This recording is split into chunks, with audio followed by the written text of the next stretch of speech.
And turning to more local coverage now at 8:34 on your Thursday, Cranston Mayor Allan Fung joining us in studio with his monthly update on things that are happening in the city of Cranston. Good morning to you, Mayor. Good morning, Danielle. Nice to be back. Let's talk about some good news. Garden City Shopping. We always like to get the update on what's going on there with its, it seems like never-ending expansion. LL Bean store just opening, is that right?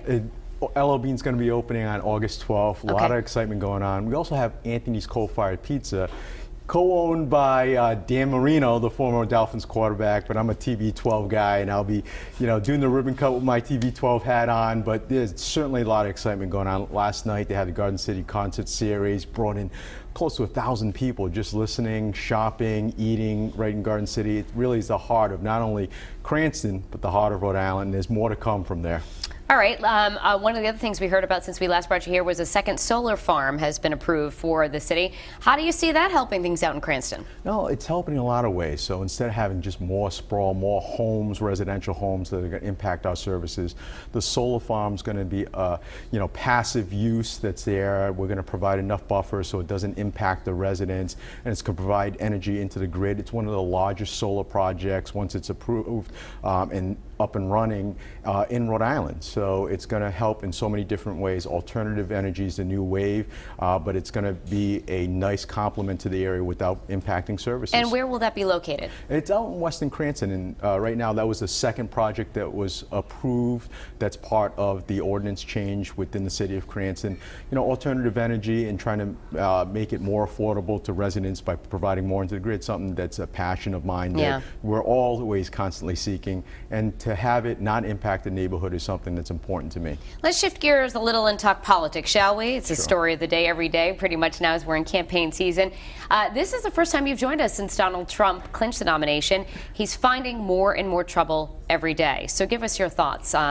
You were planning to endorse him. Are you going to endorse? What are your thoughts? Certainly, it's a Republic. He's a Republican. I'm supporting a Republican nominee. But the way he keeps putting his foot in his mouth with, whether it's intentional or unintentional, I don't know. Whether it's the media, playing it out, it doesn't help, especially going after a Gold Star mom. It was disappointing to me to hear that remark, especially when, someone who lost their son in battle serving our country. Definitely disappointing for me to hear. What do you want to see the Republican Party do as far as handling Donald Trump, advice for him, and what do you think should happen here to sort of stop? Some people are calling it a candidate implosion, basically. Well, listen, as a candidate, it's never easy to be on the front lines, but the party has to band together because the alternatives for this country are not good, in the Democratic nominee.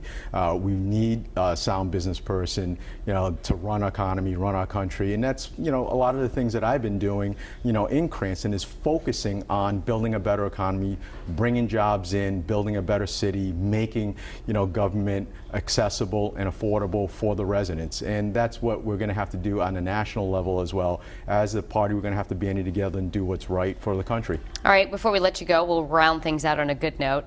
Jack Black filming a movie in your city on social media. I saw a couple of people, including Jeff Barone, famous city resident in Cranston, posing with Jack Black. Absolutely. So what's going on with that? It was a lot of fun. We got a chance to meet Jack yesterday. He never came out of character. He came out taking selfies with a lot of the kids. I got a chance to tour the studio. They're in there filming for 6 days. Exciting, to see them there. Have the set. It's a set based in Pennsylvania, but nice to have them in good old Cranston. They're supposed to be at the ACI filming for a day too. So there's a lot of activity going on, a lot of buzz. What's the movie about? The local economy. It's called The Poker King. And the directors have filmed previously here in Rhode Island before, and it's about Jack and sort of a little bit of a scheme he's got going, but it's very exciting to see. Great. All right, Mayor, thank you so much for joining us. We appreciate it. We'll be checking in with you next month. Oh, and the kids will be back to school, so I'm sure we'll have a lot to talk about then. If you want to see this interview in its entirety, just head to WPRI.com.